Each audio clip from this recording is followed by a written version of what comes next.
How's it going, and welcome to Villains Voiced, a series where I go over your favorite villains that you love to hate.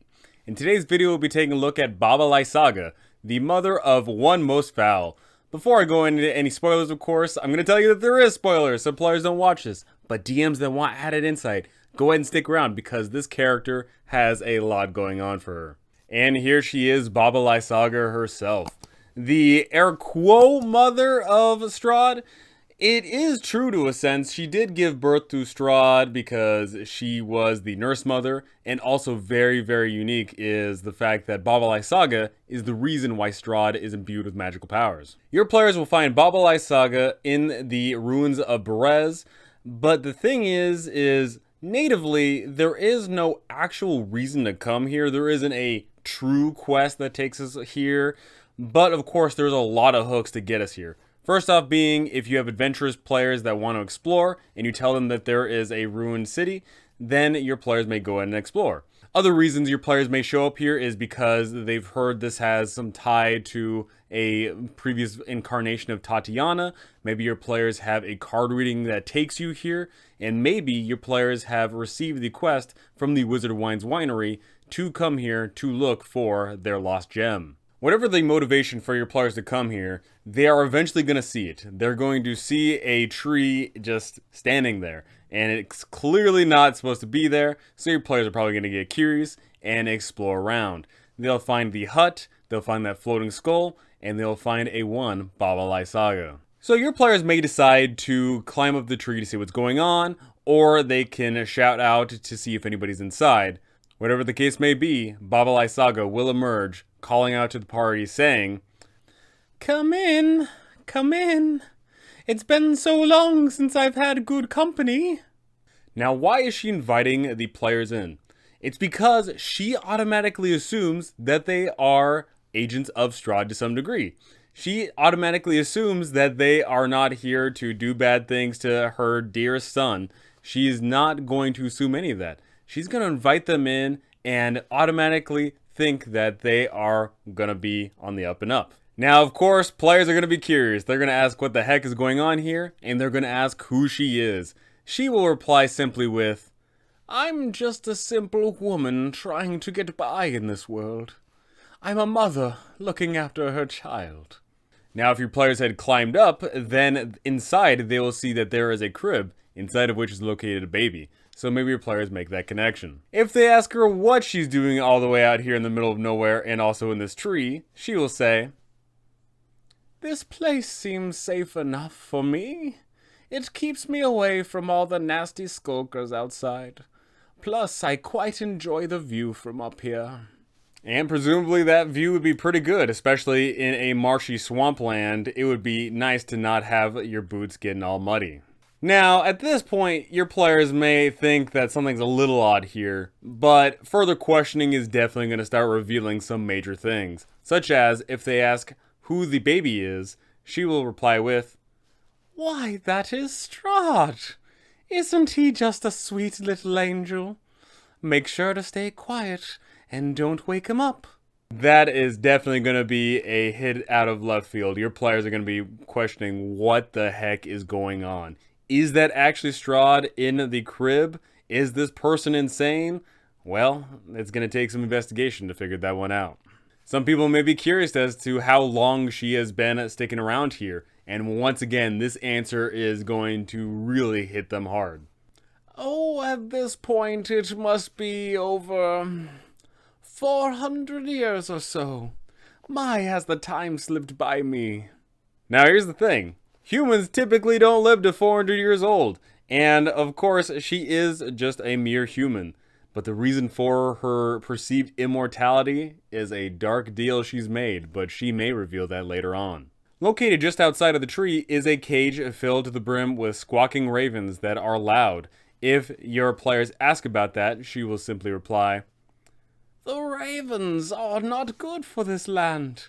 I know they conspire against my dear son, and I have waged war against them for it." Now, with an answer like that, your players are probably going to think that this person is absolutely insane. Waging war against ravens, ravens conspiring against Strahd.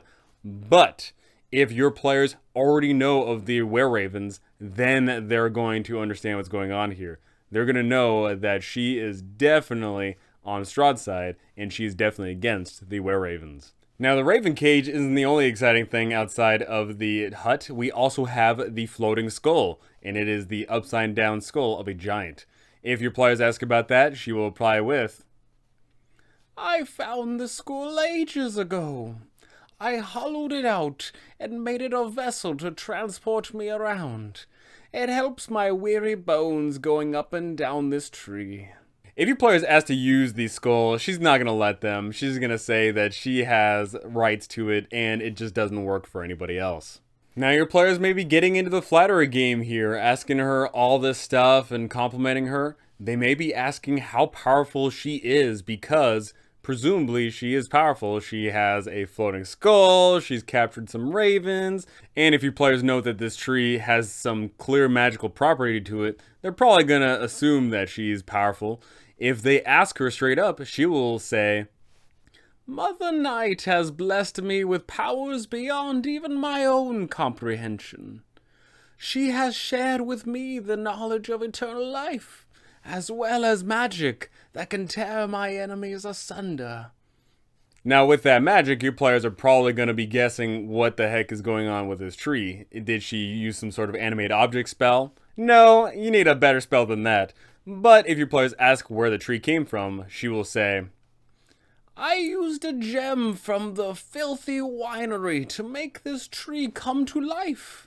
It serves me well, and it hurts those filthy raven lovers." So after talking with Baba Lysaga, hopefully your players get the gist of what's going on here. About how she clearly has some magical prowess, about how she might be insane, and how she is tied to Strahd. If your players make all these connections, then they could theoretically just talk to her, have a good time, and eventually walk away.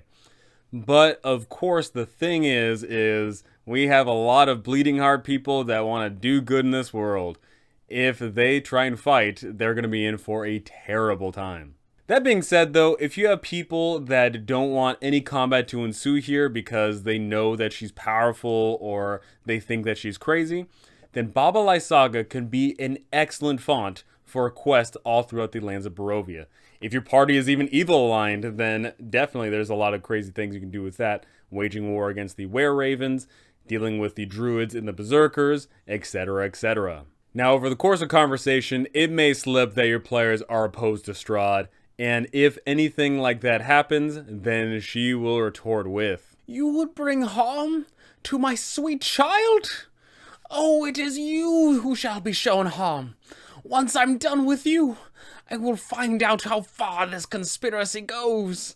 Now, combat here is extremely detrimental to having a living party, as Baba Lysaga herself is one of the most powerful characters in this entire book. But not only is she powerful by herself, she also has the Creeping Hut, which has a monstrous stat block by her side. The two of them duking it out against any level party throughout this entire campaign is usually more than enough to beat them. She is a tough foe. She's got a pretty decent HP pool. Her AC is good, which is made even better if she's floating around in that skull. And the tree is gonna pack a monstrous wallop. Hopefully after the first round of combat, showing off an excellent display of high level spells and monstrous damage coming from the tree, hopefully your players run away. But if they stay in the fight, then she will belittle them and berate them, saying things as, "Get away from me, you filthy beasts! You belong with the insects of the earth. Are you working with the ravens? I'll make you reveal your secrets. Why fight against my dear Strahd? Do you not see his destined glory? I'll stuff you like my scarecrows and send you to fight for me." Once again, use that high-level spellcasting to throw your players into a frenzy. Pop up with a power word stun on turn 1. Use those high-level spells. Finger of Death makes them really scared. Now, Baba Lysaga is pretty confident in her abilities, but she is not suicidal. If your players are actually able to get the jump on her and get the advantage on her, bring her down to low health, she will try and fly away. she'll just take her skull and start flying off into the forest somewhere. But if the skull is destroyed, then she can transform herself into a swarm of flies and attempt to fly away. If your players force her to fly, then she will call out to them, "I'll be back, and in greater force, you evil beings." And if she gets away successfully, she will command an army of druids, berserkers, and or witches to strike out against the party again. An awesome battle to be had later down the line. If your players are able to capture and subdue her, she will cry out in a terrible manner, "Please, don't kill me. I can tell you about Strahd. I can show you the secrets to hearing Mother Night's words." If your players know that she is 400 years old, then some people may think themselves, hey, hearing the secret to immortality could be awesome. But is devoting oneself to Mother Night worth it? Well, for some, it may be. And if your players are able to get the finishing blow on Baba Lysaga, she will cry out to the heavens, "May Mother Night curse you all. May Strahd see through your treachery." Now here's the thing, a lot of people may assume that she is a hag because she has awesome powers, she lives in a hut, she's by herself, but the thing is she's not a hag. She was just a mere human. She won't dissolve into a puddle of filth, she won't go up in a ball of flame, no, she will simply fall. And just like that, we've got Baba Lysaga, a very unique character, someone who I strongly recommend that every group meets at some point. Hopefully you have people that are smart and don't go picking fights with people in the middle of the woods, but if they do, then hopefully they learn their lesson after this one.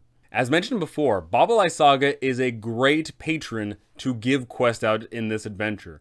She is a great way to tie in the world and make Berez actually come to life, even though the place is pretty much dead. She's a really fun character to play as, and knowing you have all that power at your fingertips will certainly be an awesome feeling when you're dealing with some rather combat-savvy peoples.